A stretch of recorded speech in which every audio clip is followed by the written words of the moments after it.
On a mené un projet en commun avec le campus Veolia qui se trouve juste derrière et les résidents de la vie de Vansois ici.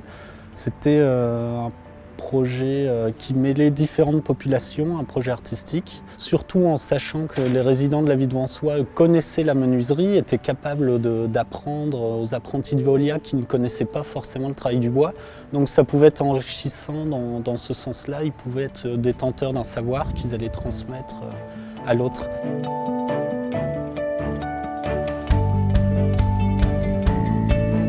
Nous travaillons à la vie de Vansois, on fait des ateliers, on travaille les totems donc sur du bois, on a utilisé des palettes. Mon binôme c'est Pascal, on a travaillé ensemble pour faire avec des palettes, on a fait un visage qu'on va assembler avec les autres binômes afin de faire un totem. Quand on nous a parlé du projet, au début on était un peu stressé, on va dire, on ne savait pas comment se comporter. Et finalement, dès que j'ai rencontré Pascal, le feeling est arrivé directement. C'était naturel, on rigolait tous les deux et ça s'est très bien passé. Dès qu'on a commencé à travailler ensemble, on s'est compris. Moi, je savais ce que David pouvait faire et ne pas faire. Donc, directement, dès que je savais que ça allait le faire, je lui laissais.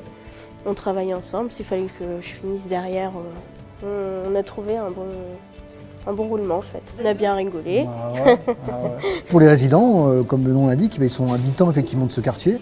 Donc ce qui est essentiel pour eux, c'est de ne pas vivre en vase clos, mais de s'ouvrir sur les forces vives effectivement du territoire, et notamment nos voisins. Donc c'est créer des ponts, faire connaissance, rencontrer l'autre, et puis au travers de cette activité artistique aussi, s'apercevoir que malgré le handicap, eh bien, on est encore en capacité de pouvoir développer des compétences, de prendre du plaisir. Et puis, voilà, avoir du bien-être au quotidien. Je trouve ça sympa de découvrir des nouvelles personnes qui viennent d'un nouvel environnement pour justement apprendre des choses, quoi. Même si on était en binôme, on pouvait parler avec tout le monde, c'était vraiment très convivial. Après, il y a de l'entraide aussi. Ceux qui étaient plus en avance aidaient ceux qui étaient un peu en retard, ça c'était vraiment bien aussi. Quand on m'a parlé du projet, moi je me suis dit que c'est toujours bon à prendre, c'est une nouvelle expérience, donc ça peut être que positif.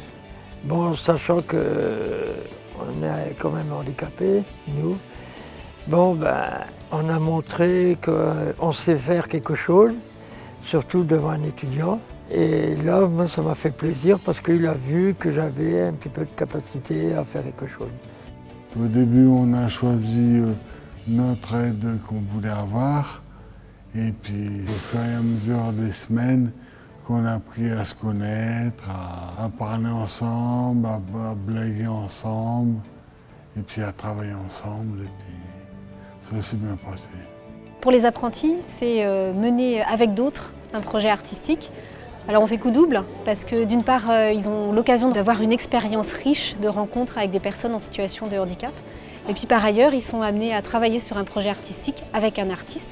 Cette fois-ci, c'était Lem qui nous a accompagnés. Et donc c'est intéressant aussi de sortir du cadre habituel sur un projet nouveau. Déjà, je vais retenir de cette expérience qu'il ne faut pas se fier aux apparences. Se dire qu'une personne handicapée ne peut pas faire certaines choses. Pascal me l'a prouvé pendant les ateliers. Je vais ressortir de cette expérience plus grand.